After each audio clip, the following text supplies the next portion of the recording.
Seamos bienvenidos todos, doctor. Gracias. Como decía el compadre.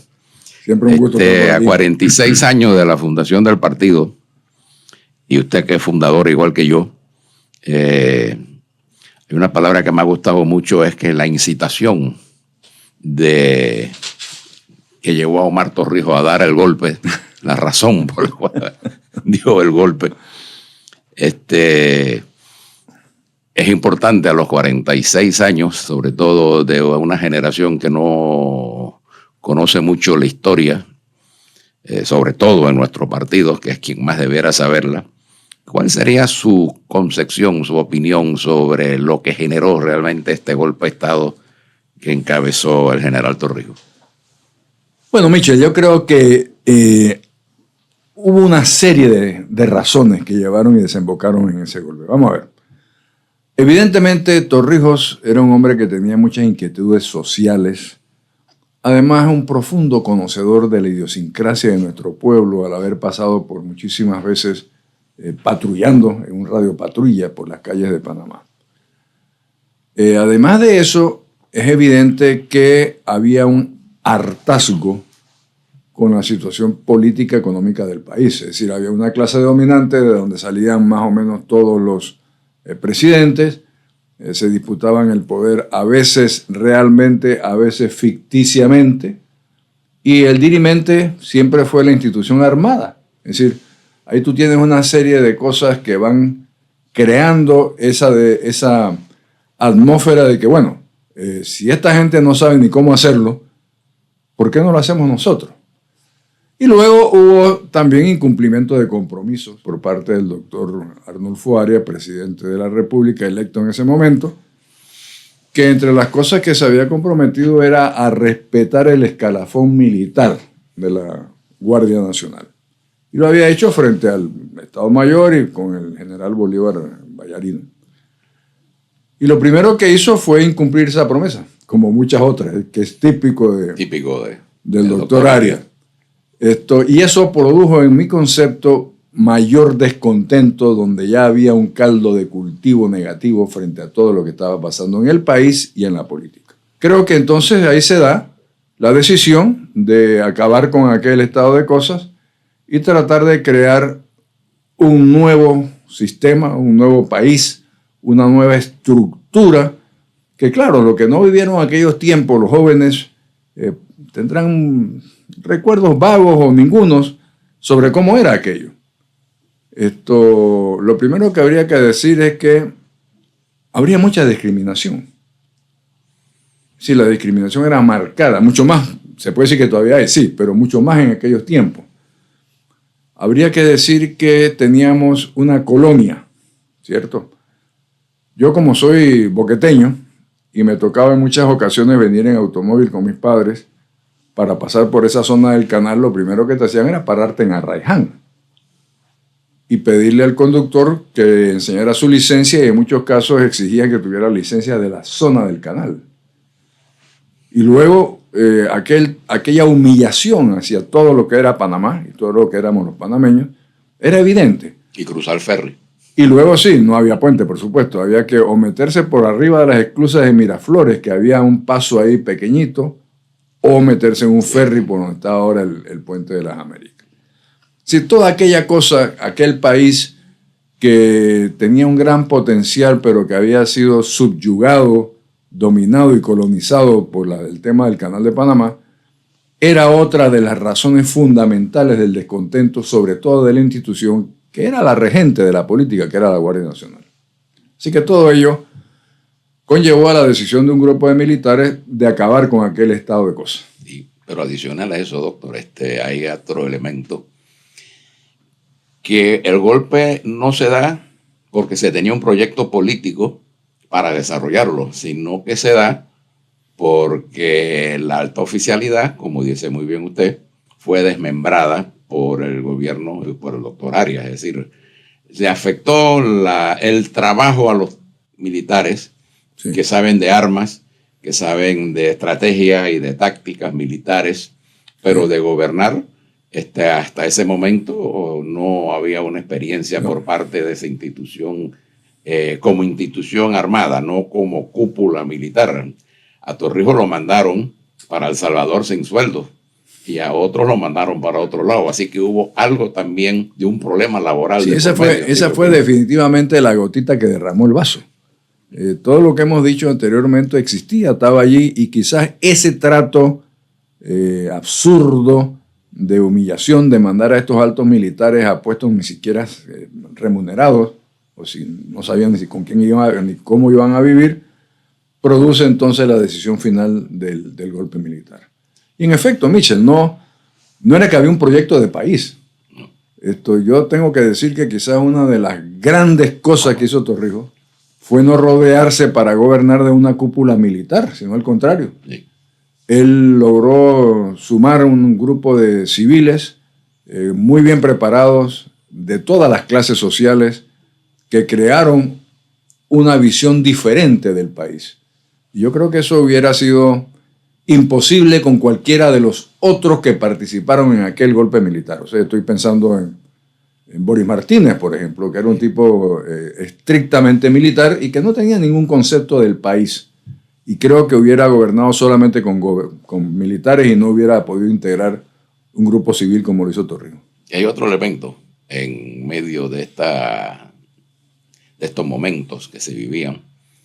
Y es que Torrijos, a un año de gobierno, de haber tomado el poder, le dieron un golpe en el 16 de diciembre, que yo creo que eso también fue un aldabonazo en la conciencia política del general Torrijos, que lo llevó precisamente a diseñar un proyecto que pasaba por la descolonización. Sí, claro.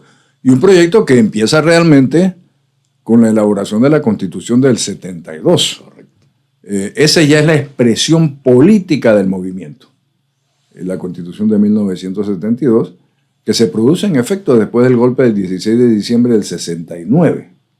Así que hubo un tiempo de cultivo, de ideas, de reuniones, de evaluaciones, de propuestas, para ver qué debía tener ese documento básico que permitiera una descolonización y luego que permitiera la creación de una nueva clase social. Porque aquí en Panamá habían los gobernantes, los ricos, llámalo como tú quieras, y el resto. Aquí no había una clase media. Aquí había muy pocos representantes de la clase media. Muy incipiente. Muy incipiente. Yo creo que esa constitución y ese proyecto político es verdaderamente el responsable de la gran clase media que hoy existe en Panamá. Y además de eso, doctor, el general Torrijos era un hombre que, si hay un mérito que es muy importante en su personalidad, es que era un hombre que desconocía muchas cosas, que ignoraba muchas cosas, ignoraba los temas económicos, ignoraba los temas administrativos, ignoraba muchas cosas, y ahí fue, como usted muy bien lo señala, que tomando conciencia de sus limitaciones, nos llamó o sumó a su proyecto a una playa de figuras políticas, económicas, médicas, en fin. Sí, en efecto así es. Yo creo que dentro de todo el poder que tuvo Torrijos en esos momentos, él era un tipo con una profunda humildad. Porque para poder decir, dime que no sé, tú tienes que ser un tipo humilde. Lo usual es, yo sé, bueno, tenemos uno que sabe de todo ya, el nuevo agente naranja de los gringos, ¿no? El tipo ¿cómo se llama? Daniel, que le dicen. Ese sabe de todo. El pelirrojo. No, hombre, no es ni rojo, es amarillo. Amarillo. Y además cuando se les pasa la mano en tinta es naranja. Por eso yo le digo de la gente naranja, que además te recuerda de la guerra de Vietnam. Pero bueno, volviendo a nuestro tema. Lo cierto es que él era un hombre... Yo le voy a contar una anécdota. A mí me contaba él que él era subteniente llegando a la Guardia Nacional, y lo pusieron a patrullar en un patrulla con un sargento viejo, que era el que conducía. Y también en un alacrán. Sí, un alacrán también. Sí, pero en este era patrullero. Y estaban introduciendo los semáforos en la ciudad de Panamá. Y el sargento le decía a Torrijos, oiga, mi teniente, estos semágrafos no van a servir para nada. Y Torrijos le decía, mi sargento, es semáforo. Bueno, seguían el tiempo, a los terceros o cuartos semágrafos, Torrijos dice, usted tiene razón, yo creo que los semágrafos en efecto no van a servir. No.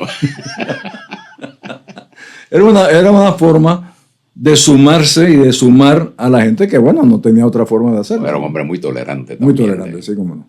Porque haber roto esa situación que había en el país de los polos ideológicos, sí, y de sumar a su proyecto a la izquierda, a la derecha, sí, al centro, incluso a figuras, doctor, que pertenecían a la oligarquía, que también lo sumó. Bueno, tú tienes a personas como, por ejemplo, se me ocurre mencionar a un gran panameño que fue Fernando Manfredo, y tienes que al mismo tiempo sentar en la misma mesa a Rómulo Escobar Betancourt, otro gran panameño, pero de ideologías opuestas.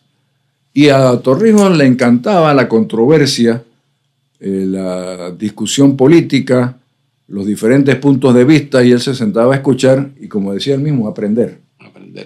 Así que yo creo que esa es una forma de gobernar que él estableció y que produjo excelentes resultados para el país. Si me permites acotar algo de mi experiencia personal con el general Torrijos, en 1971 nos invitó a una reunión a un grupo de dirigentes universitarios del Frente Reforma en el Hotel Internacional.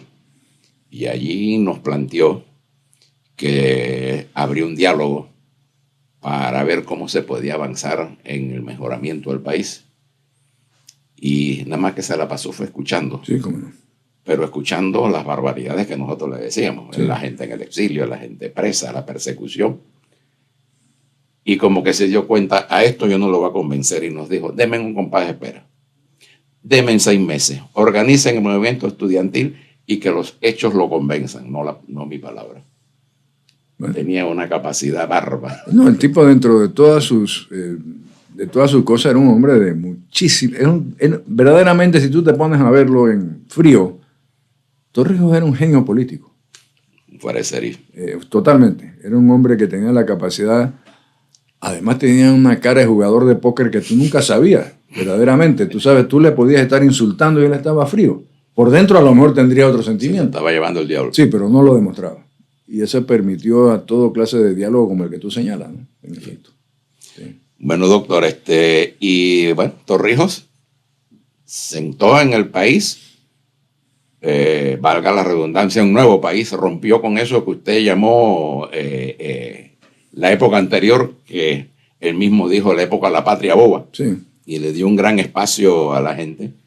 Y después de su impronta en la modernización del país, en la economía, en nuevas empresas, en el impulso nacional y logrados los tratados, Torrijos creó el PRD. ¿Usted cree que el PRD era el brazo armado de los militares? De ninguna manera. De ninguna manera. Yo en esa época ya sí estaba, bueno, había sido ministro de Hacienda, había sido colaborador del general Torrijos muy cercano, y sabía perfectamente bien su pensamiento. Además, yo participé en el grupo que discutimos con y sin él la formación de un movimiento político. Porque originalmente se pensó en la idea de hacer una especie de partido único al estilo del PRI en México, para no hablar de los partidos comunistas de otros lados. La idea era hacer una especie de PRI. Y en ese sentido él invitó, porque a él le encantaba escuchar, a Carvajal, creo que se llamaba el secretario. Gustavo Carvajal, el secretario Gustavo general. Carvajal. Exacto, secretario general del PRI, para que nos diera una especie de fines de semana donde nos reuníamos informalmente en la casa del general Torrijos en Farallón, para que Gustavo nos explicara el funcionamiento del PRI. Bueno, al tercer o cuarto día de estas conversaciones, un grupo, digamos 10 o 12 personas, Carvajal le dice al general Torrijos, vea, general, la forma de mantener el poder del PRI es ser muy radical. Si en una circunscripción, que así parece que le dicen en México, el PRI gana, esa circunscripción tendrá lo que necesite. Agua potable, electricidad, carretera, lo que quieran. Si perdemos, no tendrá nada. Y si tiene, se lo quitamos. Como pasó una vez en Chepo. Exactamente. Y Torrijos lo veía con esa cara de escéptico, porque ya uno le conocía su expresión. Y Carvajal, que no era tonto, le dice, usted como que no está de acuerdo con lo que estoy diciendo. Torrijos, ¿qué? No. En efecto, no estoy de acuerdo. Ahí se acabó la idea del partido único. Entonces empezamos a la generación de un nuevo movimiento.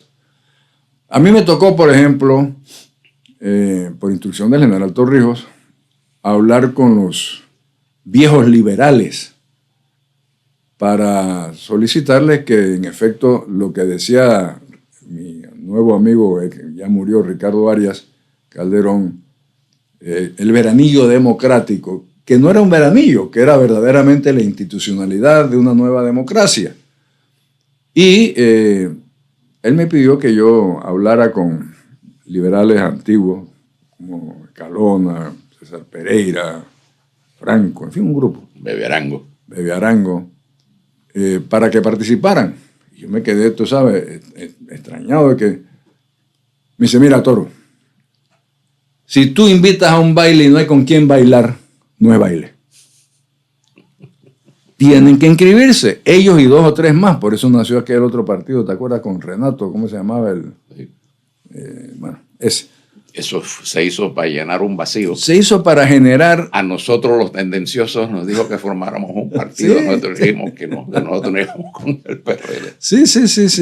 O sea, él era muy consciente de que no había mucha credibilidad en la nueva realidad de los partidos políticos. Yo me acuerdo perfectamente bien el día que estábamos en la casa de Rory González, en calle 50, y llegó Gerardo, creo que con Ascanio y alguien más, eufórico porque habían en ese primer día de inscripción del partido logrado la cifra de 60 y pico mil personas. Y Torrijos le dice, ve Gerardo, bueno, general, mañana tenemos 100,000. Dice Gerardo, mira, esto ya no quiero más, ciérrame los libros, paren las inscripciones. Todos nos quedamos así. Oiga, yo quiero un partido político, yo no quiero un directorio de teléfonos.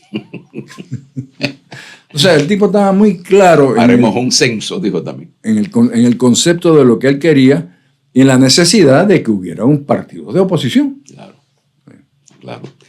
Y sería bueno que hablaras también qué llevó al general Torrijos a ese repliegue, como él le llamó, sí, de abrir las compuertas a una nueva democracia de participación política. ¿Qué llevó al general Torrijos? Bueno, primero yo creo que él era un convencido de que él había cumplido su propósito de vida. Que él mismo lo definía como recuperar para Panamá el canal y la soberanía en todo el territorio. Una sola bandera, un solo territorio. De manera que eso y el hecho de haber acordado con el presidente Carter un retorno gradual a una democracia tradicional, con los órganos del Estado diferentes, con las elecciones populares directas, lo llevó a él a decir, bueno, mi propósito está hecho, está cumplido, yo casi que salgo sobrando en la vida nacional, era su pensamiento. Yo me acuerdo cuando se empezó a discutir, porque en aquel tiempo, en los primeros meses de ese proceso, la Constitución establecía la elección indirecta del presidente de la República. Y él escogió a la persona que a él le parecía con mayor capacidad para hacer el cargo. Y yo le pregunté directamente, ve, general, ¿y por qué no corre usted? ¿Por qué no es usted? Que me parecía lo lógico. Claro. Y todos pensábamos igual. Bueno, a mí me contestó, ¿tú quieres ser presidente? Yo digo, claro, algún día. Me dice, ¿tú quieres que el camino a la presidencia tenga que pasar por la comandancia de la Guardia? Se acabó la discusión.